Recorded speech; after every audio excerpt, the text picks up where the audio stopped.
Yasodanandana Braja Janaranjana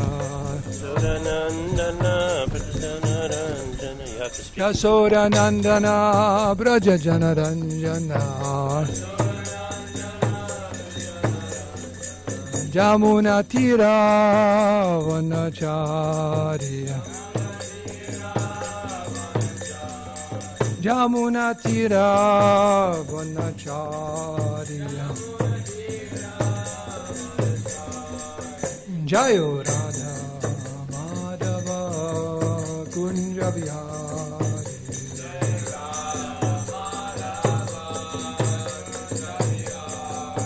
Jayo Radha Madhava Kunja Vihari.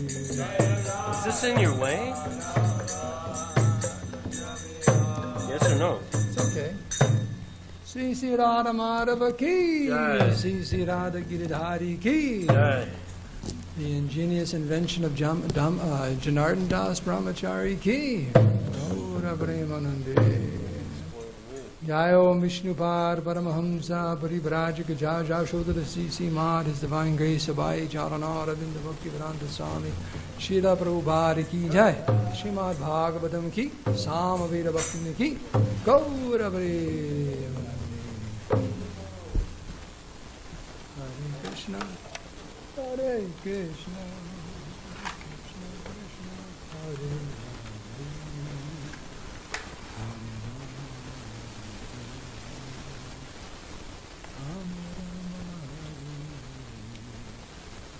Hare Krishna.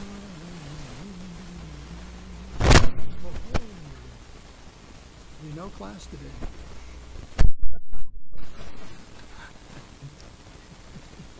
They just shot the speaker.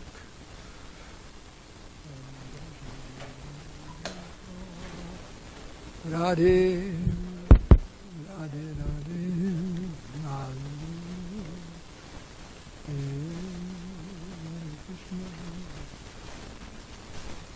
Hare Krishna. So this morning we're reading from the Srimad Bhagavatam. I'm going to read a few verses and finish the chapter. The last verse, which is on the board, that's the last. That's what we're going to chant. It's the last verse of the chapter, and that's when we purport. So, Om Namo Bhagavate Vasudevaya. Om Namo Bhagavate Vasudevaya. Om Namo Bhagavate Vasudevaya. Narayanam Naskricham Naram Chaivanottamam Devim Saraswatim Vyasam Tato Jamudiriyat. So, I'm going to read the translations, 50, 51, and 52. Then we're going to chant this verse. So, Lord Brahma is speaking to Lord Shiva. My dear Lord Shiva, you are a shareholder of a portion of the sacrifice and you are the giver of the result. The bad priest did not deliver your share, and therefore you destroyed everything and the sacrifice remains unfinished. Now you can do the needful and take your rightful share. My dear Lord, by your mercy, the performer of the sacrifice, King Daksha, may get back his life, Bhaga may get back his eyes, Bhrigu his mustache, and Pusha his teeth. O Lord Shiva, may the demigods and the priests whose limbs have been broken by your soldiers recover from the injuries by your grace. Here we go. Text 53, excuse me. Eshate rudra bhagostu yad uchchishto varasya bhai Jagyaste Rudra Bhagina Kalpatam Adya Yagyahan Eshate Rudra Bhagostu Yad Uchishto Dvarasya Bhai Jagyaste Rudra Bhagina Kalpatam adya yagyahan Eshate rudra bhagostu Yat uchishto dvarasya bhai Yagyaste rudra bhagina Kalpatam adya yagyahan. Anyone like to chant? Esate rudra bhagostu Yadudishto dvarasya bhai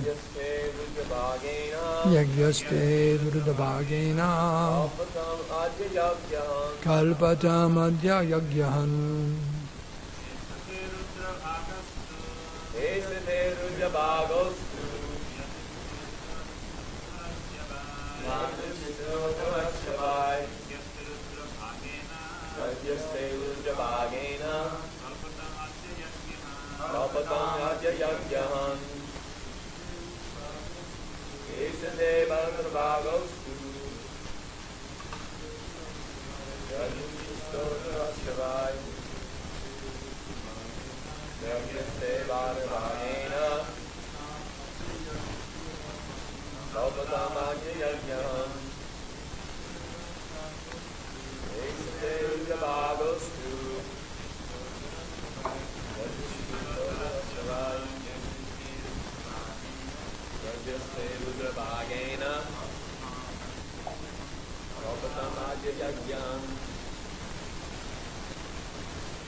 Best of the temple commanders.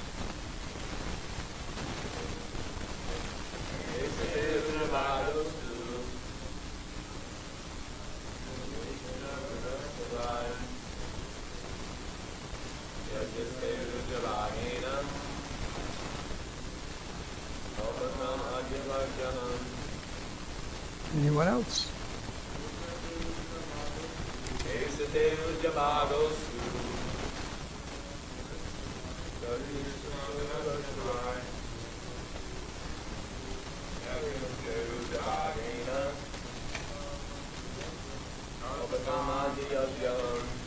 Okay, word for word. Esha, this, te, your, Rudra, O Lord Shiva, Bhagaha, portion, astu, let it be.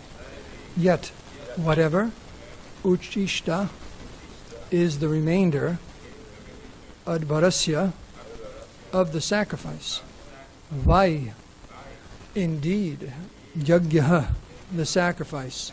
Te, your, Rudra, O Rudra, bhagena, by the portion. Kalpatam, may be completed. Adya, today. Yagyahan, O destroyer of the sacrifice. Translation for Srila Prabhupada. O destroyer of the sacrifice, please take your portion of the sacrifice and let the sacrifice be completed by your grace. Purport. A sacrifice is a ceremony performed to please the Supreme Personality of Godhead. In the srimadbhagavatam, 1st canto, 2nd chapter, it is stated that everyone should try to understand whether the Supreme Personality of Godhead is satisfied by his activity. In other words, the aim of our activity should be to satisfy the Supreme Personality of Godhead.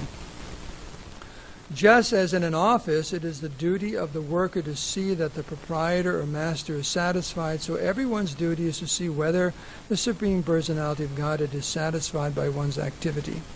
Activities to satisfy the Supreme Godhead are prescribed in the Vedic literature, and execution of such activities is called yajna. In other words, acting on behalf of the Supreme Lord is called yajna.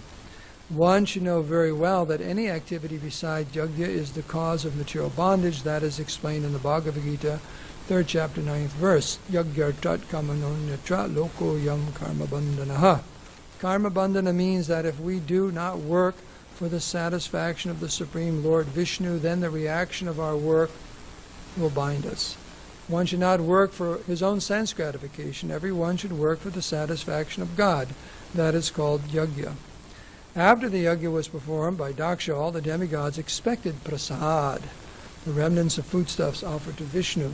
Lord Shiva is one of the demigods, so naturally he also expected his share of the prasad from the yajna. But Daksha, out of his envy of Lord Shiva, neither invited Lord Shiva to participate in the yajna, nor gave him his share after the offering.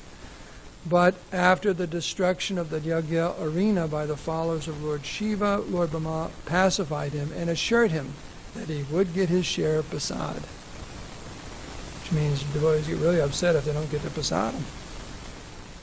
Thus he was requested to rectify whatever destruction was caused by his followers. In the Bhagavad Gita, 3rd chapter, 11th verse, it is said that all the demigods are satisfied when one performs yajna. Because the demigods expect prasad from yajnas, yajna must be performed. Those who engage in sense-gratificatory materialistic activities must perform yajna, otherwise they will be implicated. Thus Daksha, being the father of mankind, was performing yajna, and Lord Shiva expected his share. But since Shiva was not invited, there was trouble. By the mediation of Lord Brahma, however, everything was settled satisfactorily. The performance of being invited to participate in the yajna. In this Kali Yuga, it is not possible to perform such costly sacrifices, nor is it possible to invite the demigods to participate. Therefore, in this age, it is recommended yajnai sankirtana praya yajantihi sumeda saha. Those who are intelligent should know that in the Kali Yuga, there is no possibility of performing the Vedic sacrifices. But unless one pleases the demigods, there will be no regulated seasonal activities or rainfall. Everything is controlled by the demigods. Under the circumstances in this age, in order to keep the balance of social peace and prosperity, all intelligent men should execute the performance of Sankirtan Yajna by chanting the holy names Hare Krishna, Krishna Krishna, Hare Hare, Hare Rama, Rama Rama, Hare Hare. One should invite people, chant Hare Krishna, and then distribute prasad. This yajna will satisfy all the demigods, and thus there will be peace and prosperity in the world. Another difficulty in performing the Vedic rituals is that if one fails to satisfy even one demigod out of the many hundreds and thousands of demigods, just as Daksha failed to satisfy Lord Shiva, there will be disaster. But in this age, the performance of sacrifice has been simplified. One can chant Hare Krishna, and by pleasing Krishna, one can satisfy all the demigods automatically. Thus end the Bhaktivedanta purpose of the 4th canto, 6th chapter of the Srimad Bhagavatam, entitled Brahma Satisfied Lord Shiva.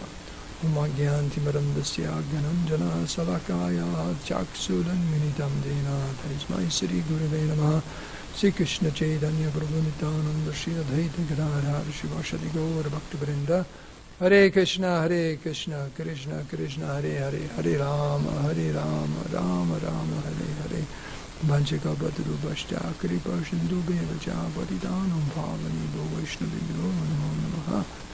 So with your permission, I'll try to say something. Okay? Just want to bring this up real quick, because I'll forget it. I could forget it. But describing here about all the demigods, they really want the prasad. They're attached to prasadam. Krishna prasad, Vishnu prasad from sacrifices. And it is described that this is one of the reasons that Lord Indra was very, very upset that his yajna was canceled by Krishna. You know, the Indra yajna, Nanda Maharaj was advised not to do it, to worship Govardhan Hill. Indra became very upset.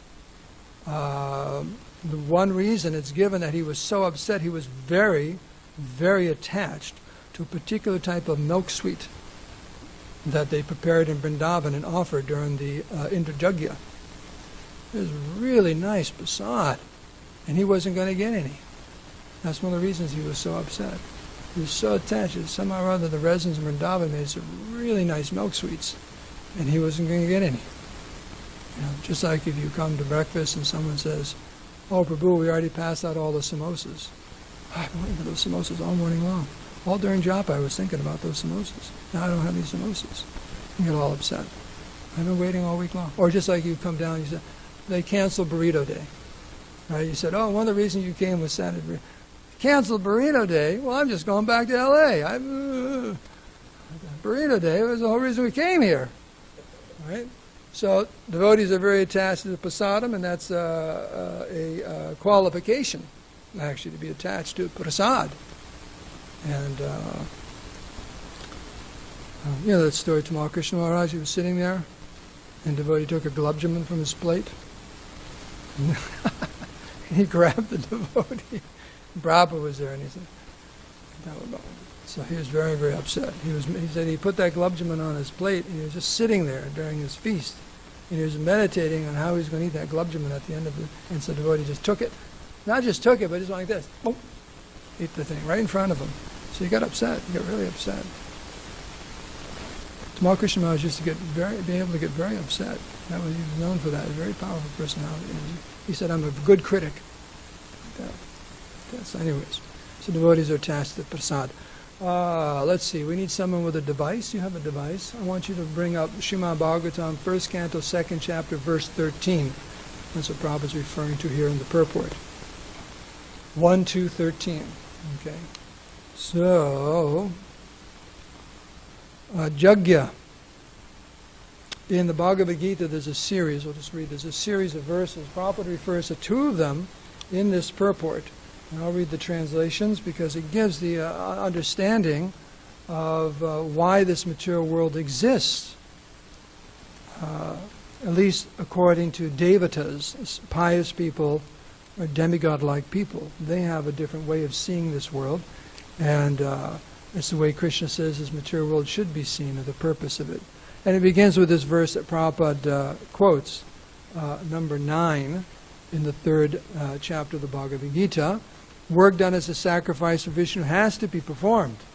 Otherwise, work causes bondage in this material world. Therefore, O son of Kunti, perform your prescribed duties for his satisfaction, and that way you will always remain free from bondage. Because Arjuna was considering giving up his prescribed duties.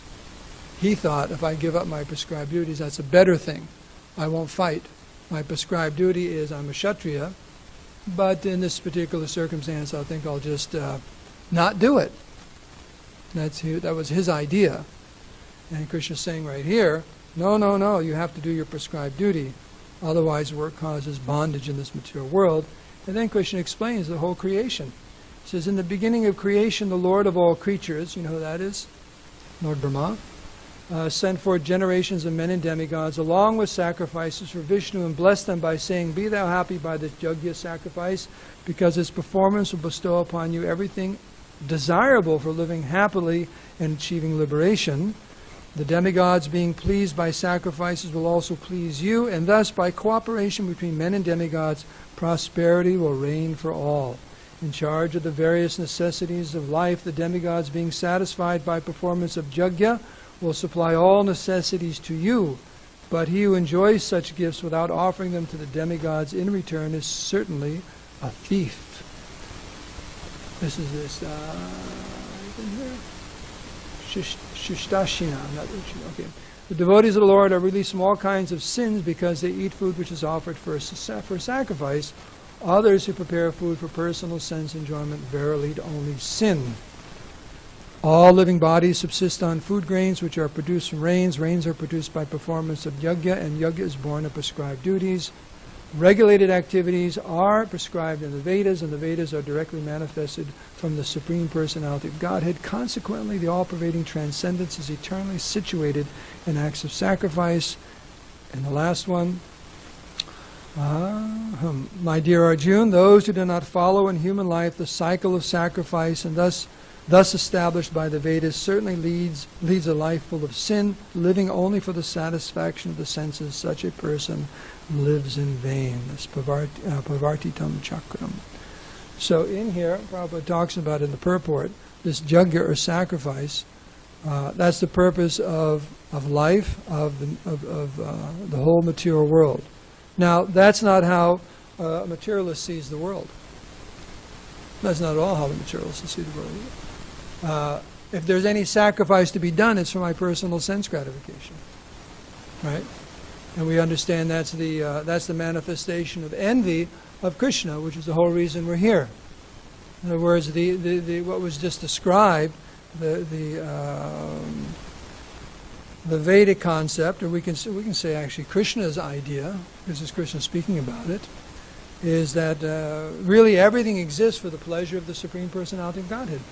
And one who accepts that leads their life in that way. That's called a yajna. That's a sacrifice. You can say it's a sacrifice in this way.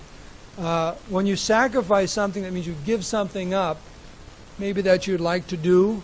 Maybe you sacrifice eating a meal to go do something else. Or you sacrifice your time, or people sacrifice their money. Sacrifice something. You give something up for a higher cause or for someone else, right? You sacrifice it. So the natural propensity in this material world, what is it?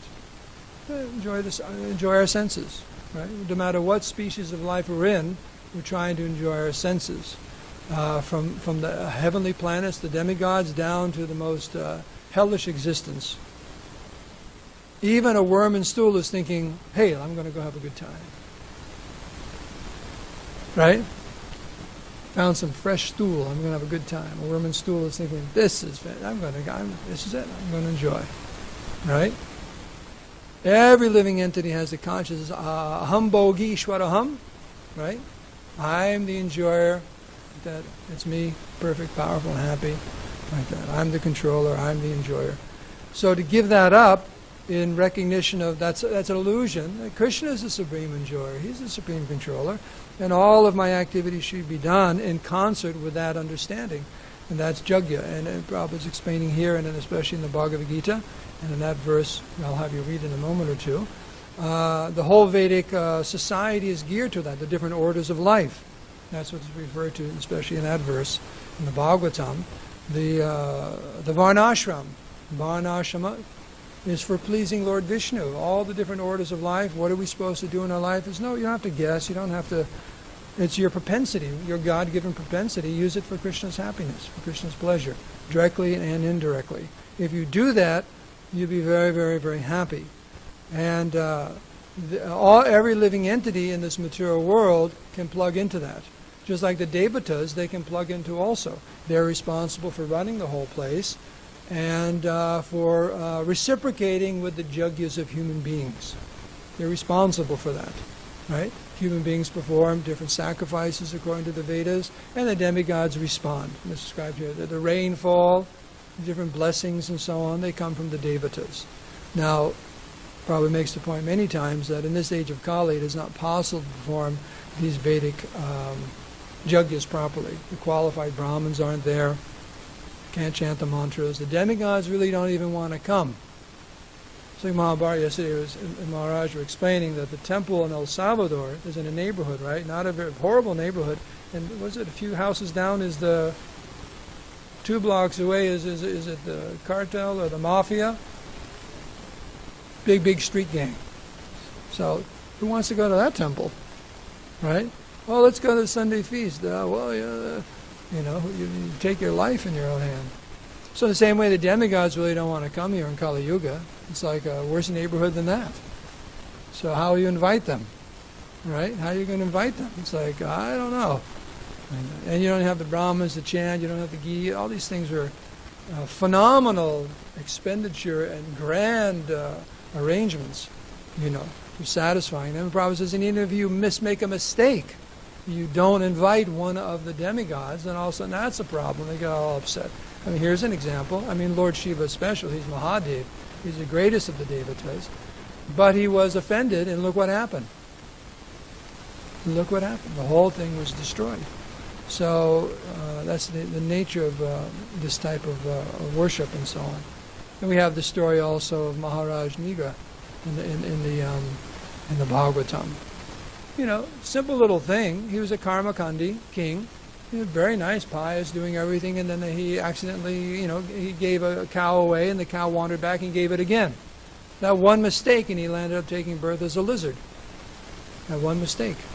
So just Krishna wanted that particular pastime. One of the lessons Krishna wanted to show was that how precarious Karmakanda is. You simply mess up a few little things, and all of a sudden you're in trouble.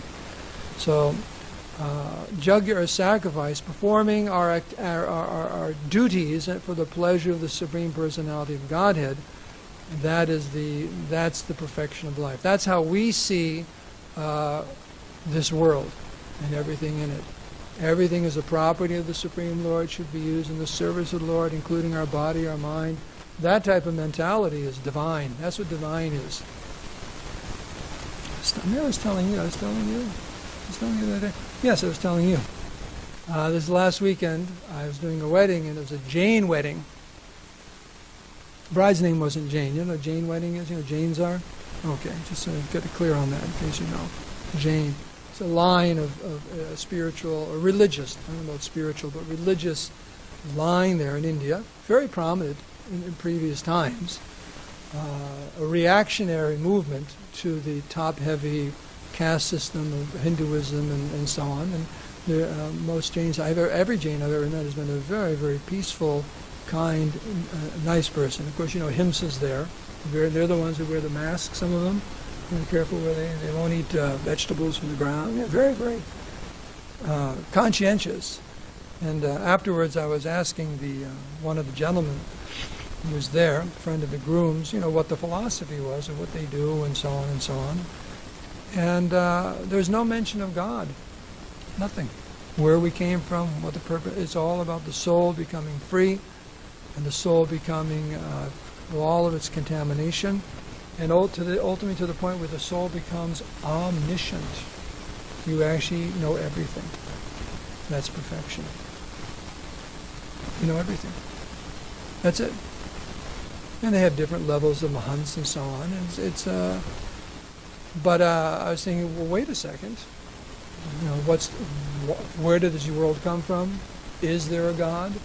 Do we have a relationship with God? And I asked them, I said, when the soul attains perfection, is that a matter of reawakening or purifying ourselves and returning to our original spiritual nature? He said, no.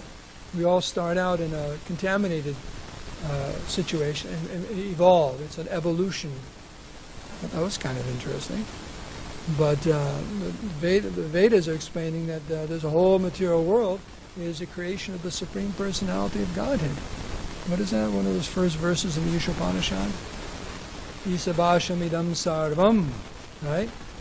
Everything in this world is a manifestation of the Supreme, and it's Purnam, right? We also have that verse. Everything's perfect and complete.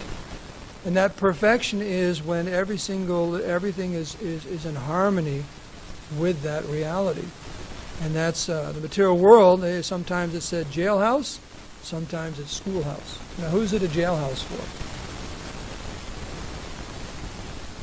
There are those who could care less, just like who goes to jail? Those who could care less for the law of the land, right? And they're determined, I am not going to follow. Now, schoolhouse is for those who are trying to learn. Right? So you can say impious people, it's a jailhouse. Schoolhouse, it becomes a schoolhouse for the pious person who's trying to learn how to behave properly, how to understand. School is for people who want to understand, and so on. So the schoolhouse there for us to learn. We've been conditioned by our own false independence and modes of material nature for so long we completely forgot that perfection is acting in complete harmony with the Supreme Personality of Godhead. And that's what you know if you examine the lives of the great devotees, the pure devotees especially. Every single action is in complete concert with pleasing Krishna. There's never a moment where anything is done that's not for the pleasure of the Lord. It's like the other day I was giving a class and it said that the beauty of a tapasvi or devotee, this is compassion. Remember that? Forgiveness, 2 verses of a few days before. So that's the beauty of the devotee. It's very beautiful that every single action is for the pleasure of Krishna. That's amazing. Whereas just the opposite, the materialist, every single action he's trying to squeeze out something for himself. What's in it for me? Isn't there some acronym about that? What? W-I... Huh? Yeah, what's in it for me? Okay. So everyone's walking around with a T-shirt like that. They can't see it, but it's there. And that's the condition of soul. So what's in it for Krishna is what the devotee is thinking. What's in it for Krishna? What's in it for Krishna at every moment? And that's what we're learning how to do. And why don't you read that verse before I lose you completely? As loud as you can.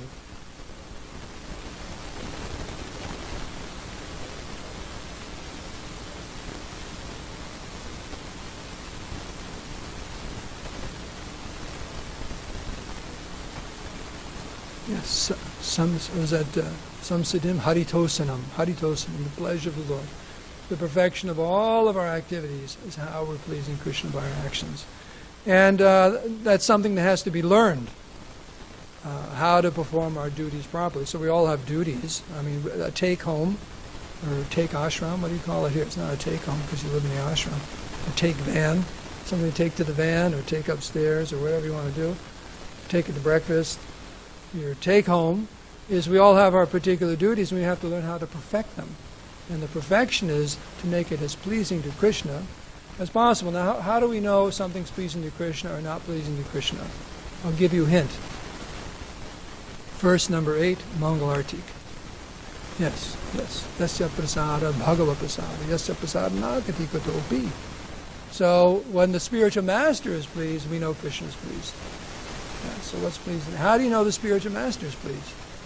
Maybe the spiritual master is not around. How do you know your guru is pleased if he's not around?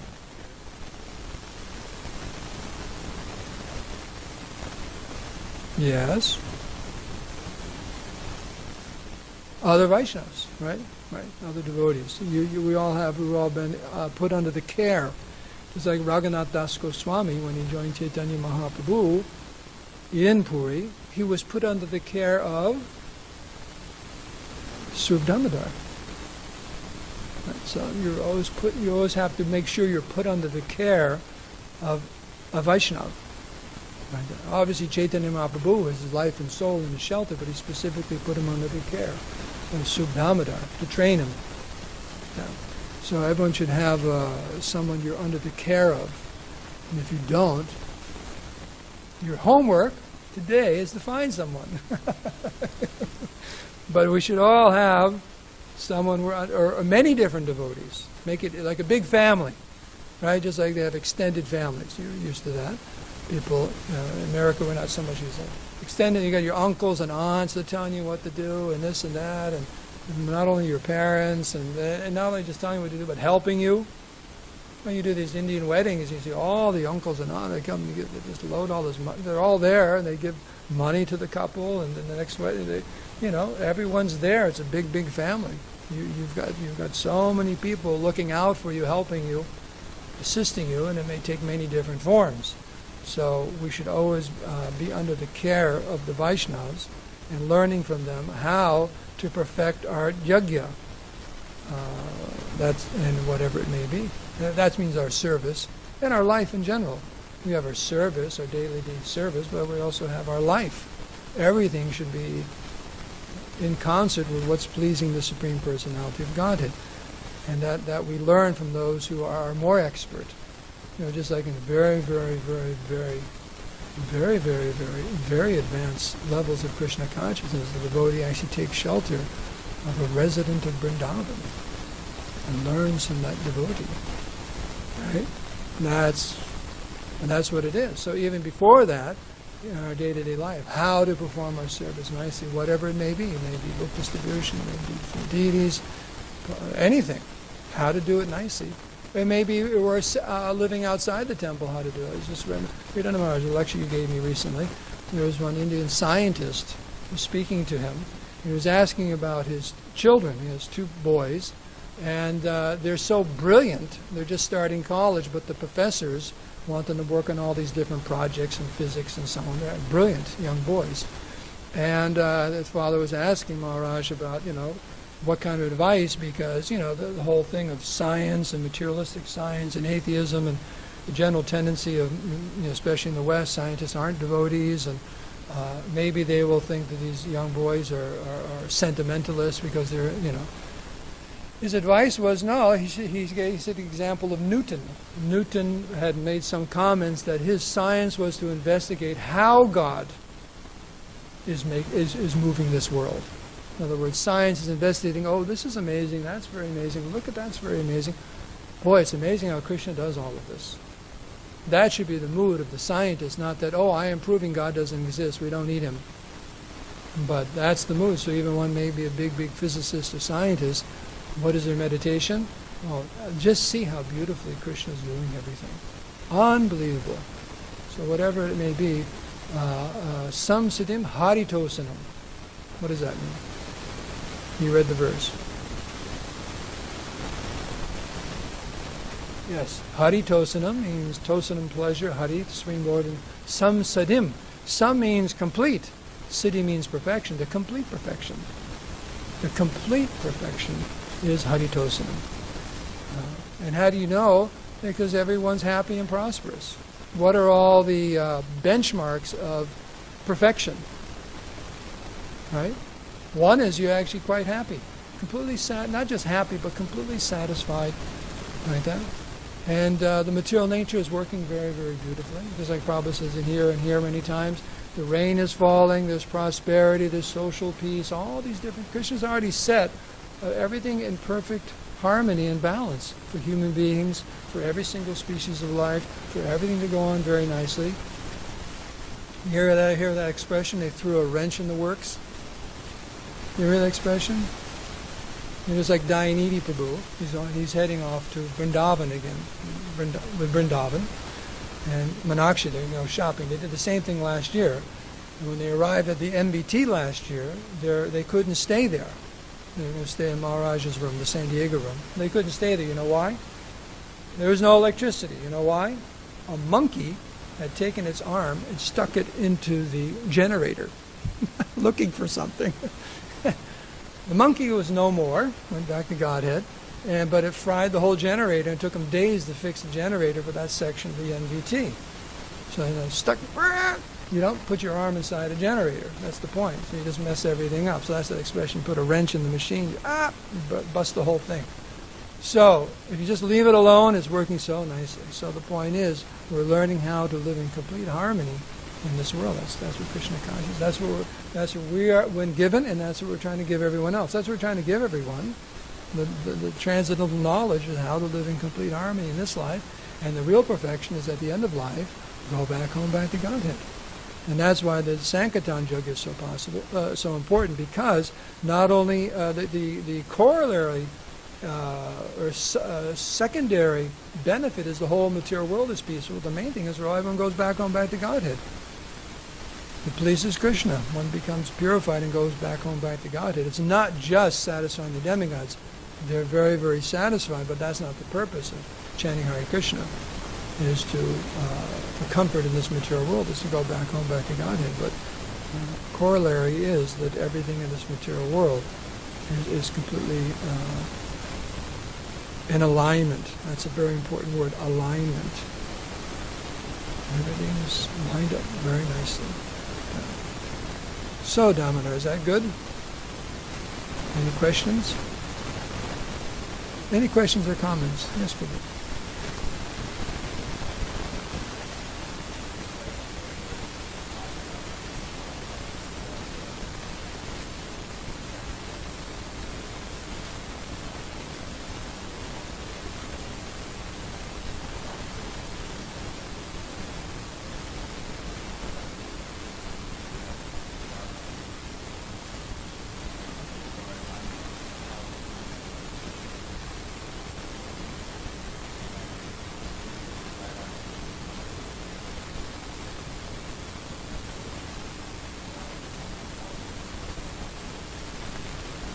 Because we need to do more.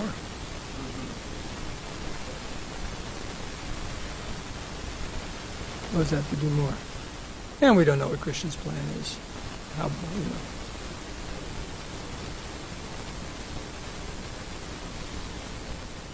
Yes, that's another thing. He's more, was it California, fornication or something like that? So, I mean, our level of sins may be greater than New York. So we need more, right? Our level of sin and karma, who knows what Krishna has in plan. So there's never, I say, we're doing enough. No, the devotees always saying, there's so much more that can be done. Like that, so much more that can be done. Yes, Jamalji.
Well, the point is, sometimes people say like that I'm creating my own reality and things like that, but we can see it every moment actually being controlled by something higher. Right now, you're older than you were at the beginning of class.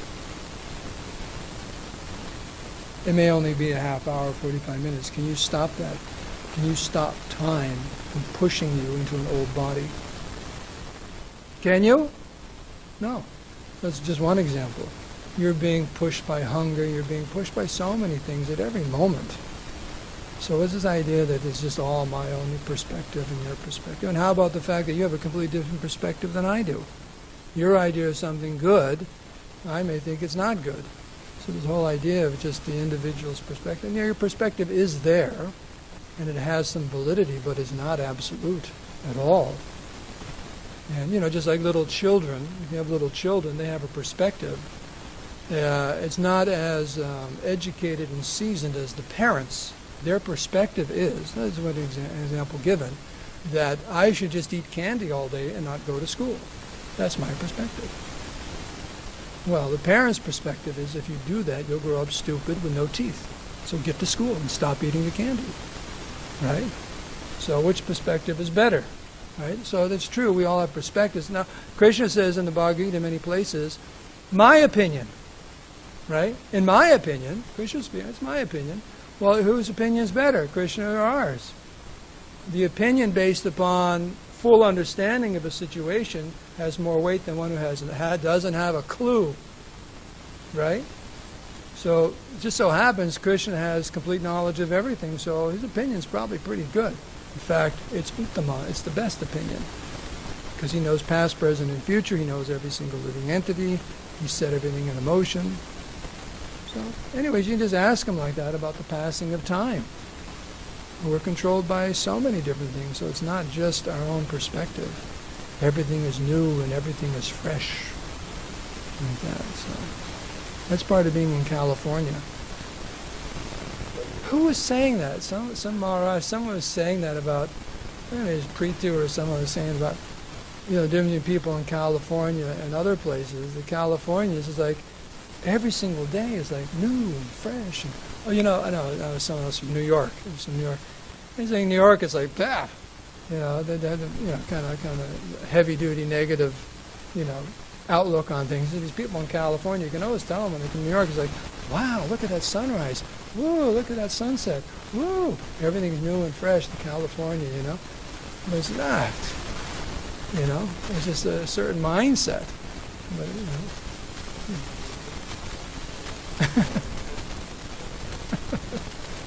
So we appreciate the person's optimism, but if optimism is not based upon real understanding of a situation, then it's fool's paradise. A fool's paradise.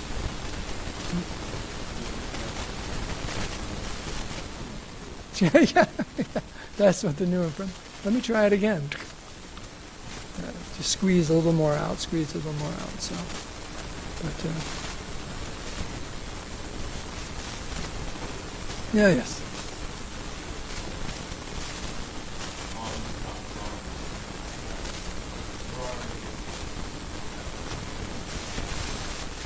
Right. Well, you go down to Dog Beach in OB and smell all the poop and tell me if that smells like heaven. Right?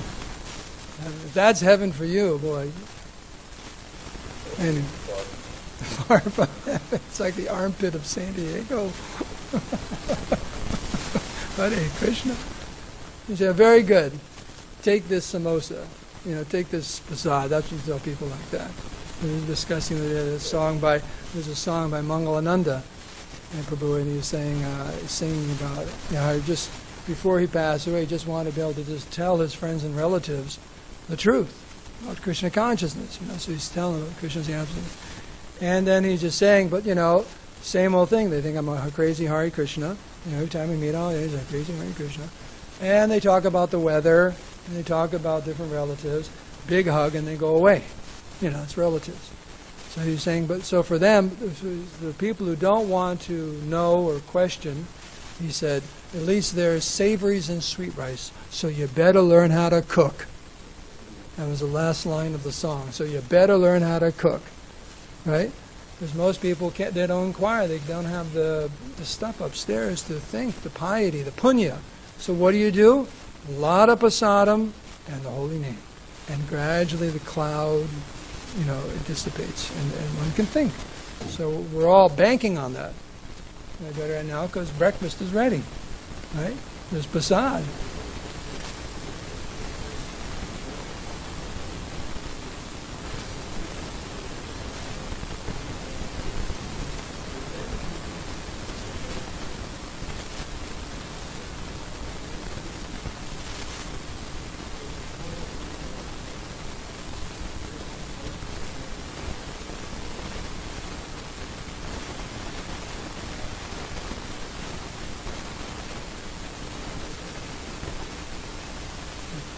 So you meet those people in OB, make sure you're armed with cannibalized cookies or something. Say, something new, try this, it's a new cookie. And just leave them with the cookie and go on to someone else, okay? We can end here. All glories to Srila Prabhupada. Srimadbhagavatam ki jai.